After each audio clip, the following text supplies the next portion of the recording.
Good afternoon. I'd like to provide a quick update on the status of the situation with Officer Lehner.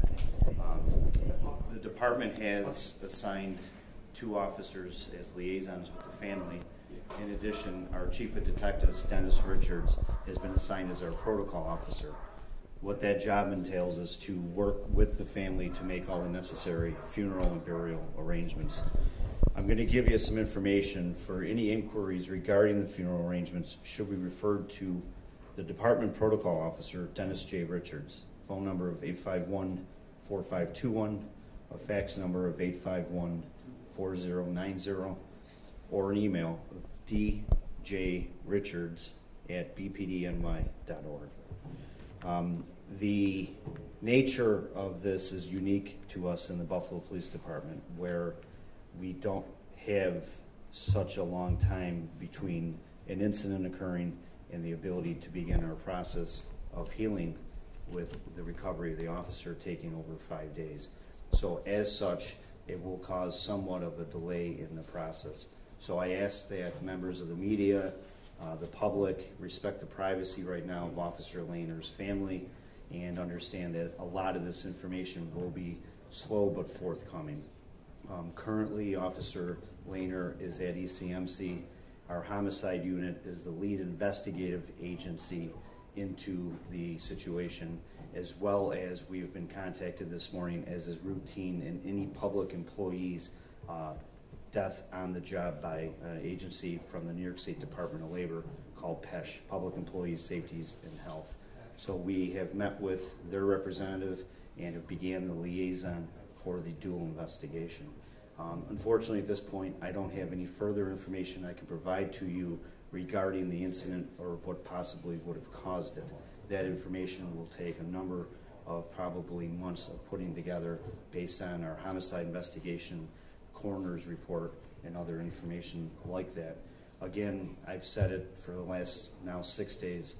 We just, again, want to express a huge, huge thank you to all these other agencies. What we accomplished would not have been possible without the help of city, state, county, federal, and international resources. Again, as I said, we never had to pick up the phone. The phone just started ringing and people just started showing up. Additionally, it's those little things that people do in a time of crisis that makes us a city of good neighbors. Every business from all over the city, we're calling. What do you need? Clothes, hats, gloves, food, you name it, accommodations, hotel rooms. It was just an outpouring of support that really warms your heart. It makes you proud to be a Buffalo police officer. And lastly, I just need to reiterate the absolute professionalism of this department, our Buffalo Fire Department. They came day in, day out, stayed through the night, did what they had to do to get the job done. And the members of the URT team are absolutely some of the best people on earth. They never stopped. They put emotions aside, they got through it, and they got their brother home. So I'd like to recognize them. At this point, I can take a couple quick questions. Lieutenant Ronaldo, you said you were going to wait to review with your underwater response team about what happened. Has that conversation happened yet? It is not. Right now, again, because of the length of this thing, that entire team is placed on side duty, meaning that they've been given some time off by the commissioner to just recoup, rest, spend some time with their family. I anticipate that all of this now, who, what, when, where, probably those conversations will start after the funeral, which we anticipate will now be sometime next week. Talking about what Officer Lehner had on him, do you have any details about whether he had that weight belt or the buoyancy control or anything like that? I don't at this point. Anytime there's a death, whether it's a homicide or an accidental death, the coroner's office actually takes possession of the body, the medical examiner. So right now, our homicide unit is over at ECMC going through that process. So right now, I really don't have any of that information to give to you. Do you have any news about a possible vigil for the officer? The vigil that was scheduled for tonight has been canceled. As a department, what we do is a formalized funeral and wake according to the family's wishes. So I can tell you that we are meeting with them later today to begin that process to figure out where the wake will be, funeral, those types of things.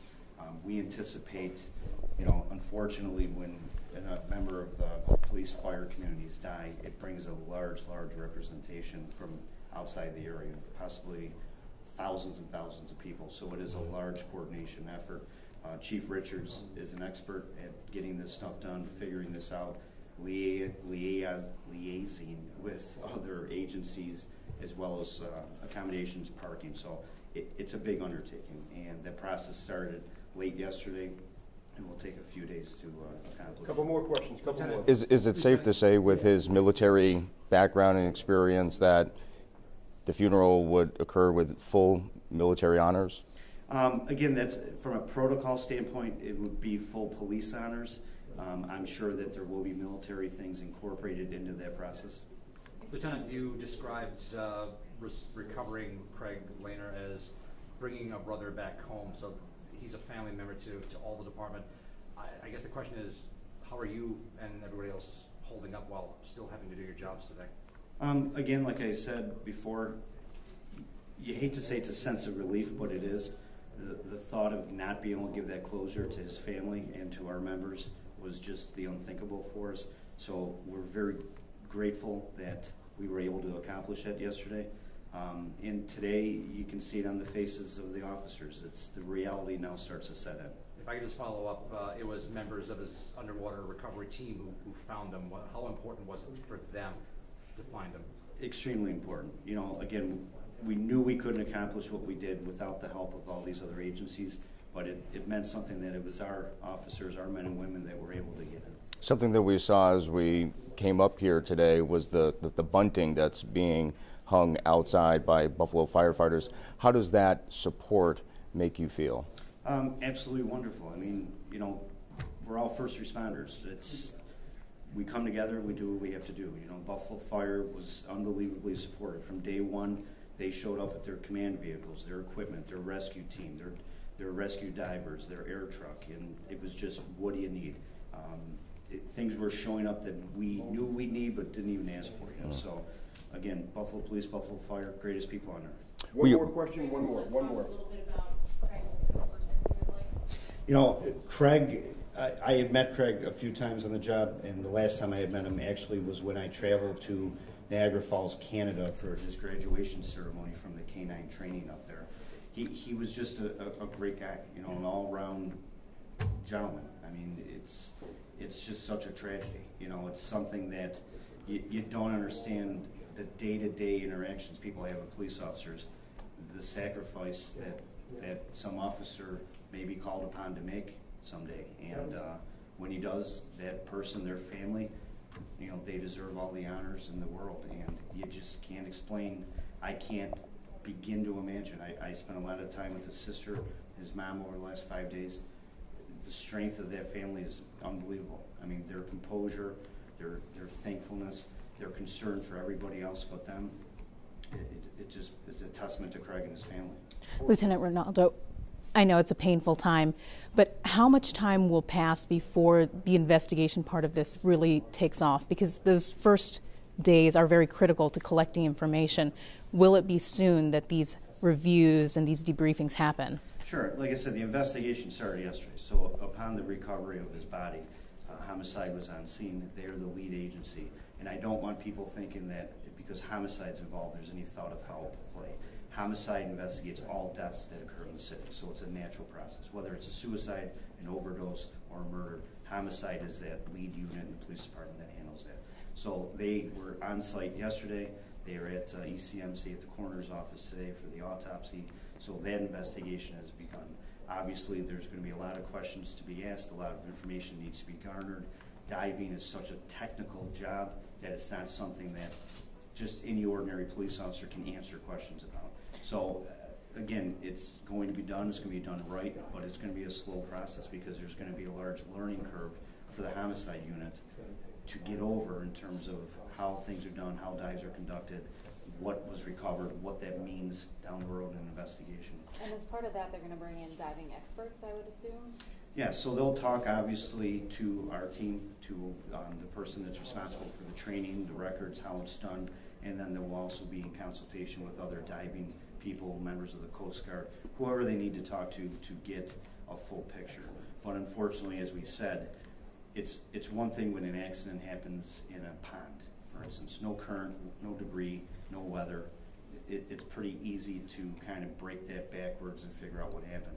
When you're talking about the Niagara River, 12-mile-per-hour currents, debris fields, there's just so many variables that go into that equation.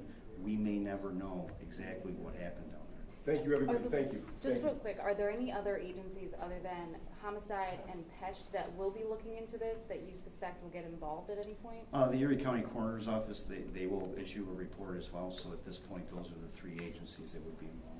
Thank you. Jeff, you got one more? Lieutenant, we are getting some questions from people in the community about donations. People are wanting to know whether they can support the K-9 unit with any type of donations, or wherever Officer Lehner was based out of, the district house. What's your response to those folks who would like to come forward and support the K-9 unit? We understand that and we appreciate that. Anybody that's looking to do those things, like I said at the beginning of this, if you guys could post that information, it should go through our protocol officer, Chief Dennis Richards. He would be the best point of contact to determine what should go where. Thank you, everybody. Thank you. We're going to take a